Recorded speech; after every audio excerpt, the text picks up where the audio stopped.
그리고 제가 항상 얘기했던 대로 개발지 투자, 우리가 개발지 그러면 제주도라든지 뭐 우리가 한참 우리가 샘플링이 되는 제주도, 뭐 혁신도시, 기업도시, 그 다음에 뭐 행정도시, 그쵸? 세종시, 지금 뭐 새만금에 더불어서 개발 호재가 있고 개발 이슈가 되는 지역 있잖아요. 그런 지역들은 땅값들이 많이 올라가죠. 왜냐하면 개발 호재로 가격이 막 올라가는 거예요. 이 부분들이. 근데 그 호재가 단기성이냐 아니면은 중기냐 장기냐 이거에 따라서 엄청나게 또 차이가 있죠. 그 여러분들 보면은 이 호재라는 게 정책적으로 단기적으로 어떻습니까? 임시방편으로 처리하는 정책이 있는 게 있고 어떤 거는 좀 장기적으로 하는 게 있어요. 이 부분들이. 그럼 장기적으로 보는 거는 계속해서 장기적으로 꾸준하게 어떻습니까? 매수 주체 세력이 있게 되겠죠. 이 부분들이. 단기적인 거는 잠깐 끌었지만은 금방 꺼질 수가 있는 거야, 거품이. 이 부분들이. 그래서 그런 관점에서 보면은 새만금이라고 하는 것은 장기적인 정책 하에서 또 단기적인 정책까지도 포함이 되는 이런 게 이 새만금이라고 하는 지역이고 이런 부분들이 현재 효과가 나오고 있다라고 하는 거죠. 그러니까 이런 개발 호재에 있는 땅 중에서는 뭘 투자를 하라고 했어요? 도시 지역에 있는 땅을 투자하라고 했죠? 그죠? 왜 도시 지역입니까? 물건이 희소하니까. 그리고 도시 지역 내에 있는 주거지라든지 상업지역 위주로 투자를 하라고 그랬죠?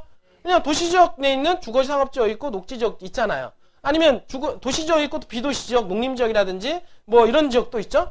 그럼 비도시 지역보다는 도시 지역에다가 투자를 해라. 왜냐면 개발 압력이 들어오면 일단은 개발되는 땅을 위주로 사람들이 거래가 되기 때문에 그래요.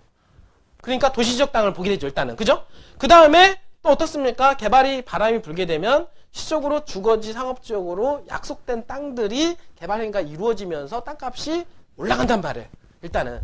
그러나 농림지역 같은 경우는 어떻습니까? 후순위이기 때문에 그런 지역까지 사람들이 보지 않죠. 그러니까 그런 지역은 거래가 많이 이루어지지 않아요.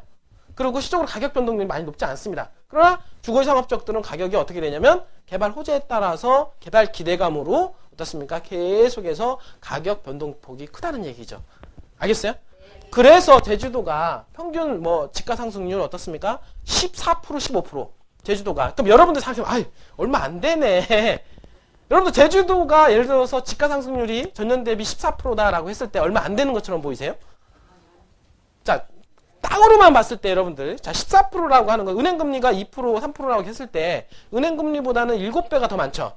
2% 기준으로. 자, 그런데 문제는 뭐냐면 제주도 안에도 보면은 비도시적 땅이 있고 도시적 땅이 있단 말이에요. 그리고 도시적 안에서도 보면 주거지역하고 상업적 땅이 있죠. 근데 이거는 14%는 평균을 낸 거예요. 그러니까 비도시 지역에 있는 농림지역에 있는 땅도 그 가격에 반영이 된 겁니다. 근데 제주도를 보니까 화산이 있고 어떻습니까? 개발되지 않은 땅이 더 많잖아요. 화산을 끼고 이렇게 쭉 내려가는 게. 그러면은 이 평균 14%를 끌어올리기 위해서는 누군가 주체 세력이 있었다는 거죠. 맞죠? 거의 한 80% 정도는 못 쓰는 땅인데 거의 한 20% 정도가 이 가격을 올렸죠. 그리고 특별히 어떤 땅들은 200%, 300%, 500%, 1000%까지 올리면서 그 평균을 올려줬다는 얘기예요. 일부 땅들은. 그 땅들이 뭐냐면 땅들이 뭐예요? 바로 주거지역들 또는 상업지역들, 도시적 땅들 위주들이 가격을 올렸다라고 하는 거예요. 그러니까 평균 상승률이 15%, 20%다라고 하는 거 대단한 거다. 여러분들이 그걸 알아야 돼요. 뭔지 알겠어요? 근데 봤더니 이 개화면 이쪽에 있잖아요. 제가 이걸 가격 데이터 분석을 한번 해보니까 이쪽에 부안 있죠. 부안에 보니까 도시 지역에 있는 땅 있잖아요. 그러니까 주거지역들, 상업지역들 용도별로 해서 가격 상승 효과를 한번 봤어요. 봤더니 어떻게 되냐면 주거지역도 뭐냐면 위치에 따라서 그리고 맹지인 것도 있고 어떻습니까? 큰 땅도 있고 작은 땅도 있잖아요. 그래서 그거에 따라서 어떤 놈은 100%, 200% 올라가는 것도 있고 어떤 놈들은 10%, 15% 올라가는 것도 있고 어떤 놈은 너무 커서 거래가 안 되는 경우도 있잖아요. 맞잖아요. 그러니까 그걸 기준으로 했을 때 봤더니 연단을 보니까 30% 이상 올라갔다는 얘기예요. 이거는요 엄청난 거예요. 지금 현재 올라가고 있는 상승폭이 엄청나게 지금 올라가고 있다라고 하는 것을 여러분 얘기하는 겁니다. 왜 그러냐면 평균이 주거지 상업지역 평균이 30%씩 올라간다는 얘기는 그 중에서 도로에 붙어있는 놈이라든지 핵심 세력권들은 땅값이 막 1배, 2배, 3배씩 막 올라가고 있다는 얘기 지금 현재. 알겠어요? 제가 자 여기를 제가 설명을 좀 해드리면 자 볼게요. 이거를 평균적으로 제가 얘기할게요. 지금 보니까 지금 이게 2016년도 18년도 이게 후반 전인 2017년도 기준이에요. 거의 지금 현재 2018년도 적으니까 2017년도, 2016년도 거의 한 1년 정도 있잖아요. 1년 정도를 거래가액을 기준으로 해서 주거지역의 어떤 평균치를 내봤어요. 알겠어요? 평균치를 내봤더니 여기가 지금 어디냐면 개화면입니다. 네, 개화면 기준으로 해서 자 보니까 얼마냐면 일종 일반 주거지역이 1.32배, 그러니까 32% 상승률이 된 거예요. 뭔지 알겠죠? 여기 보니까 이종 일반 주거지역 있죠? 여기 1.34배니까 34%. 상업적은 1.28, 28%밖에 안 됐네. 이걸 알고 봤더니 그 이유가 있어요. 원래 상업적은 더 올라가야 되는데 왜 그러냐면 거래가 없어요. 물건이 없다 보니까 뭐 샘플이 없는 거야. 이 부분들이. 그러니까 거래됐던 게 2018년도 초반에 거래됐던 것들이 평균이 되다 보니까 가격이 이렇게 이게 허수가 잡혔죠. 허수가 잡혔지만 이거는 시적으로 보면 더 많이 올라갔을 거라는 거예요. 시적으로. 그러니까 제가 여기서 얘기하는 게 뭐냐면 그래서 개발 바람이 부는 지역들은 주거지역이라든지 상업지역 있잖아요. 이런 것들에다가 투자를 하라고 하는 이유가 어디에서 반영이 되냐. 여기서 반영이 되죠. 왜 그러냐 봤더니 농림지역 있죠. 하단에 보니까 농림지역이 1.07이에요. 1.07. 그러니까 농림지역도 올라가긴 올라갔죠. 그쵸? 올라갔는데 여기가 34%에 비하면 7%의 상승률은 어때요? 몇 배입니까? 7호 5배 차이가 나잖아요. 그쵸? 그러니까 5배만큼 주거지역들이 상승 효과가 더 크다는 얘기예요. 자, 여러분들한테 얘기했을 때 이런 얘기를 했을 거야 아마. 저번에 제가 이런 얘기를 이렇게 했죠? 이런 얘기 했잖아요. 이런 얘기 했을 때 그게 적용이 되고 있다는 얘기예요. 여러분들이 상업지 주거지역들은 가격이 올라가고 급격하게 올라가잖아요. 농림지역들은 올라가긴 올라가는데 천천히 올라가, 소폭이 올라간다 라고 하는 이 부분들이 적용이 되고 있다는 얘기예요. 이 부분도 실질적으로. 알겠어요?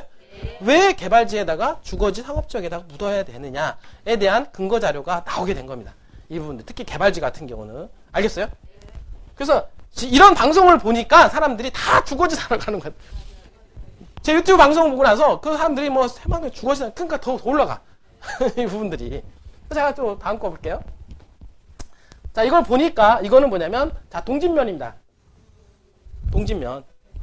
자, 이게 뭐냐면 자, 가격 상승이라는 게 있는데 자, 100만 원 되는 게 어떻습니까? 150 되는 거하고 자, 50만 원 되는 게 75만 원 되는 거하고 프로테지로 보면은 어떻게 돼요? 이것도 50% 올라갔죠.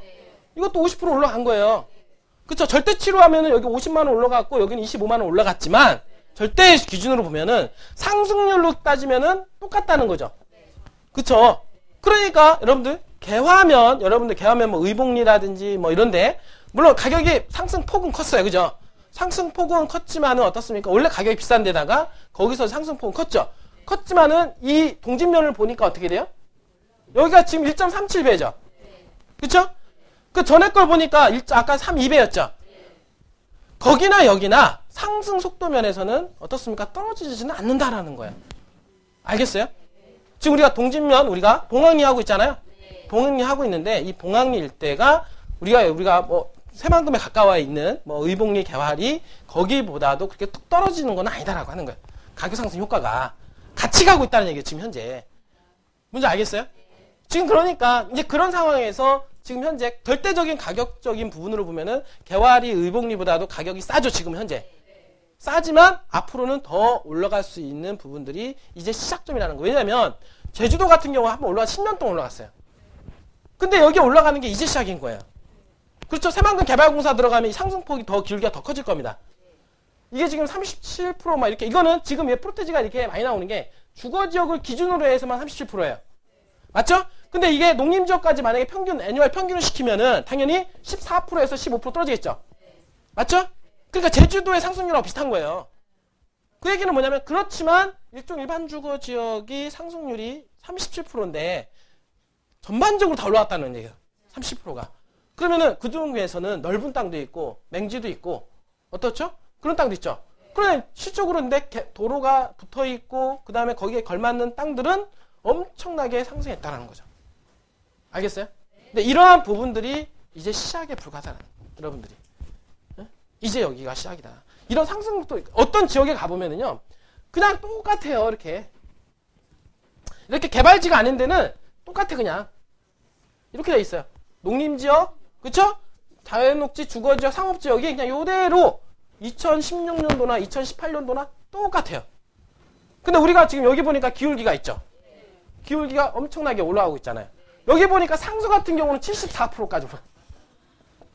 상수 같은 경우는. 왜냐하면 그때 상수 같은 경우는 가격이 되게 쌌었어요. 쌌는데 새만금이 부각이 되다 보니까 새만금 앞마당이 돼버린 거예요. 그러니까 가격 상승이 갑자기 어떻습니까? 폭등을 한 거예요. 상수 같은 경우는. 상수는 왜냐하면 개화리하고 의복리라든지 이런 지역보다도 훨씬 더 어떻습니까? 위치가 떨어져 있긴 했지만 어떻게 되냐면 새만금이 사실 거의 앞마당에 가까운 지역이었죠.